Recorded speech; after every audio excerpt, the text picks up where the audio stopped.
Bonjour Gilles Finkelstein, vous êtes secrétaire général de la Fondation Jean Jaurès et on a beaucoup de questions à vous poser. Bonjour. Revenons d'abord sur la lettre d'Emmanuel Macron. Dès les premières lignes, il affirme que personne n'a remporté ces élections.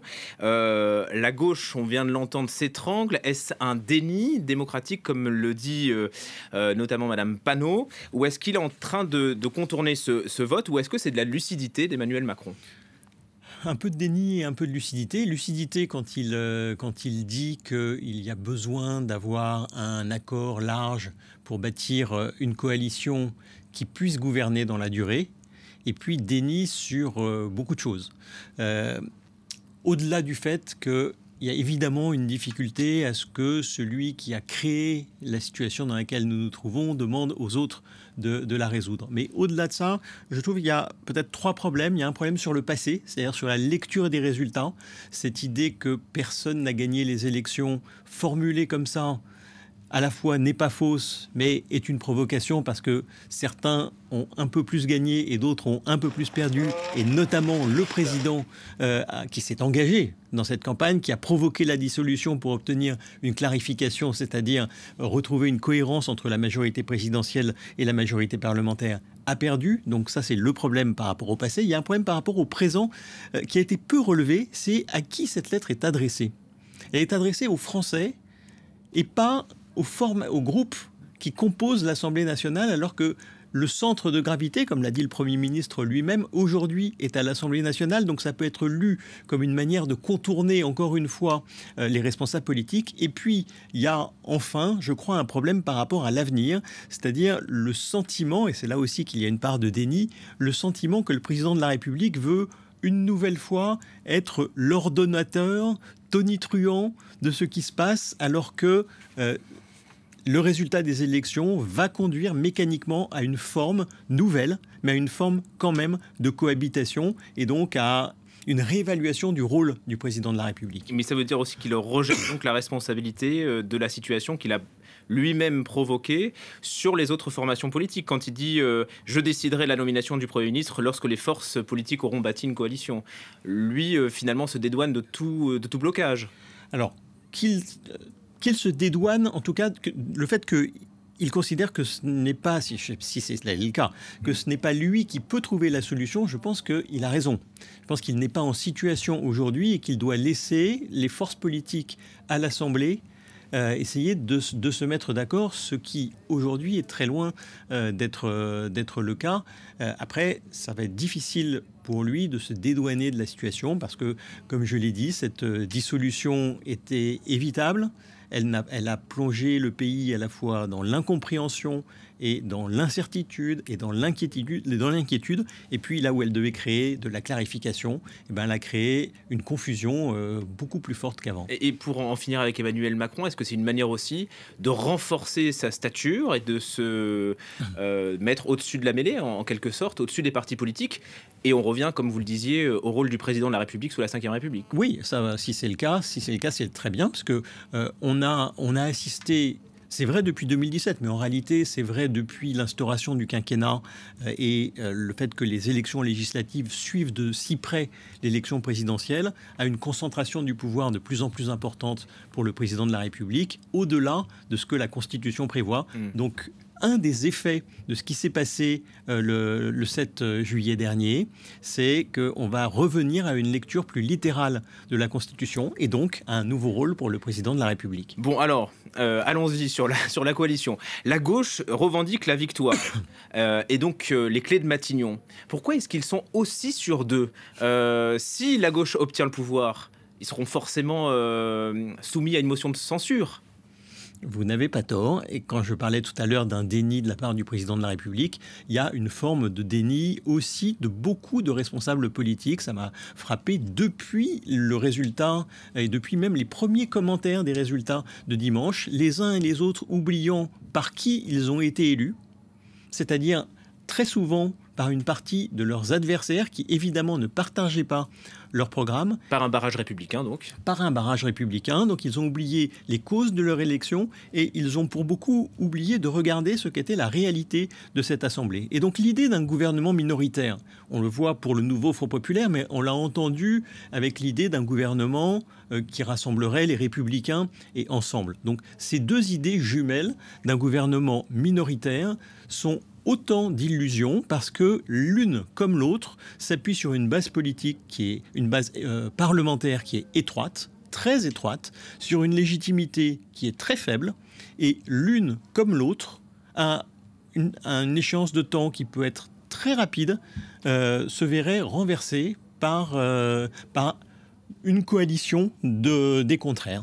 Donc c'est de la posture de la part du nouveau Front populaire. Ils ne pourront pas tenir. C'est pas totalement de la posture parce que l'idée que ce sont eux qui est le bloc le plus important, oui, est une réalité. Et donc la gauche ait un rôle particulier à jouer dans cette Assemblée, ce qui était sans doute inattendu avant les élections. Cette idée-là est juste, mais penser qu'elle peut appliquer, pour reprendre la formule de Jean-Luc Mélenchon, le programme, tout le programme, rien que le programme, ça, c'est une illusion. Et oui, c'est ça, toute la question. Quelle gauche, finalement? Puisque le rapport de force, on l'attend toujours à l'intérieur du nouveau Front populaire, et les socialistes essayent d'attirer vers eux des insoumis qui ne voudraient pas siéger au sein du groupe de Jean-Luc Mélenchon, avec Mathilde Panot notamment. C'est ça toute la question aujourd'hui. Les socialistes voudraient prendre le pouvoir au sein du nouveau Front populaire. Je pense que la question de l'équilibre entre les différents groupes du nouveau Front populaire est une question qui est largement faciale.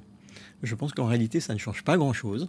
D'abord parce que vous vous souvenez que la raison pour laquelle la France insoumise revendiquait le poste de Premier ministre, c'est qu'ils considéraient qu'ils étaient le groupe le plus important. Qu'ont répondu les autres groupes? La question n'est pas de savoir quel est le groupe le plus important, mais qu'on se décide ensemble, ce qu'ils essayent de faire, pour savoir sur quel nom on peut se mettre d'accord. Et donc, il serait paradoxal que demain, le groupe socialiste, parce qu'il deviendrait le groupe le plus important, revendique au nom d'un argument que hier, il récusait, le poste de Premier ministre. Donc, ils peuvent revendiquer le poste de Premier ministre, mais pas pour cette raison-là. Ce qui est frappant, c'est que les socialistes semblent très attachés à l'alliance qu'ils ont établie avec le nouveau Front populaire, plus que de débloquer la situation et de faire une coalition avec les centristes et avec les LR. Écoutez, les élections se sont terminées quand? Dimanche, il y a 5 jours. Ils y sont allés avec une coalition. Ça serait surprenant que 5 jours... Ça n'a échappé à personne que les insoumis, quand même, gênent une bonne partie du paysage politique. Oui, mais ils ont été élus aussi avec cette coalition et pour beaucoup d'entre eux, grâce à cette coalition. Donc, 5 jours après, je crois que là aussi, c'est illusoire de penser qu'il peut se passer des choses fondamentales. Et le fait que le nouveau Front populaire ne s'accorde pas non plus sur un nom de Premier ministre, est-ce que vous trouvez ça normal et ça révèle quoi ? Ça révèle certainement les divisions au sein du nouveau Front populaire, et le fait qu'il y ait d'accord ni sur le nom, ni même sur la procédure pour se mettre d'accord sur un nom. Et le fait que ça dure 5 jours, c'est un affaiblissement pour le nouveau Front populaire, parce qu'il pouvait, s'il s'était mis d'accord beaucoup plus rapidement, il pouvait prendre de vitesse d'une certaine manière le président de la République, montrer qu'ils étaient organisés, qu'ils étaient en tête, qu'ils avaient un nom, et mettre le président dans une position défensive. Là, c'est lui qui a repris d'une certaine manière. Je dis d'une certaine manière parce que je ne suis pas sûr que tout ça puisse déboucher, mais c'est lui qui a repris la main. Si je vous suis bien, on se dirige plus vers une majorité relative dominée par le nouveau Front populaire que par une coalition allant des Républicains à la gauche ? Pour être très honnête, je ne sais pas vers quoi on se dirige. Je ne sais pas. Aujourd'hui, je ne le vois pas. Peut-être que nous sommes encore dans un temps dans lequel chacun veut faire la preuve qu'un gouvernement minoritaire est possible. Il y avait une formule sous la 3e et sous la 4e République dans ce genre de situation. On disait on va lever l'hypothèque, c'est-à-dire qu'on essaye et puis on constate que ça ne marche pas. Donc peut-être que ce temps-là est nécessaire, qu'ensuite s'ouvrira un second temps d'une discussion plus ouverte entre les différents blocs. Mais même si ce second temps arrive, dans la configuration actuelle, on ne voit pas comment ça peut déboucher, tant on voit que les différentes formations n'ont pas vraiment envie de gouverner avec les autres. Donc on est dans une situation qui est une situation très bloquée. Un cas d'école. Comment ça va se passer le 18 juillet, quand les députés seront appelés à siéger pour la première session. Gabriel Attal, qui a été réélu, il va faire quoi? Il va siéger, il va être à Matignon. Est-ce qu'il est maintenu à Matignon d'ici au 18 juillet? Est-ce qu'il ne risque pas de tomber avec une motion de censure? Vous avez parfaitement raison, et c'est la raison pour laquelle il ne sera sans doute plus Premier ministre en exercice, que la démission qu'il a proposée au président de la République, que le président de la République lui a demandé de différer, on peut parier que le 17 juillet, elle sera acceptée par le président de la République. Et donc, Mais il continuera d'expédier les affaires courantes? Il continuera d'expédier les affaires courantes. Quelle est la grande différence entre les deux situations? C'est que le gouvernement, n'étant plus en fonction, ne peut plus être renversé par une motion de censure. Et c'est la raison pour laquelle, juste avant l'ouverture de cette session, sans doute que le président acceptera la démission pour éviter que son gouvernement ne soit renversé. Une dernière question sur la perspective de la présidentielle de 2027. Est-ce que, finalement, elle affaiblit l'espoir d'une coalition? Est-ce que ça pèse aussi dans ce contexte? Si elle se tient en 2027. Voilà, déjà, si elle se tient en 2027, si la prochaine échéance nationale est l'élection présidentielle, parce qu'on ne peut pas exclure que cette assemblée-là n'aille pas jusqu'à son terme, mais 2027 évidemment pèse, et 2027 pèse d'autant plus que le président de la République ne peut plus se représenter, et qu'une des raisons pour lesquelles cette coalition est si difficile à bâtir, au-delà du fait que notre pays n'est pas un pays dans lequel la culture du compromis soit très développée, et que même depuis quelques années, ça s'est encore dégradé, mais il est sûr que la perspective de l'élection présidentielle pèse. Et pour être même plus précis, le risque d'une élection de Marine Le Pen, alors que le Rassemblement national là a subi un revers, que ça pèse aussi, et que ce qui s'est passé en Italie, il n'y a pas si longtemps, dans une situation qui, là aussi, était une situation bloquée, où les différentes formations politiques ont réussi à trouver un compromis autour d'un Premier ministre qui était un Premier ministre, un haut fonctionnaire, soutenu par l'ensemble des formations politiques, sauf une, celle de Giorgia Meloni, qui en a profité derrière pour gagner les élections. Merci infiniment pour ce décodage. Gilles Finkielkraut.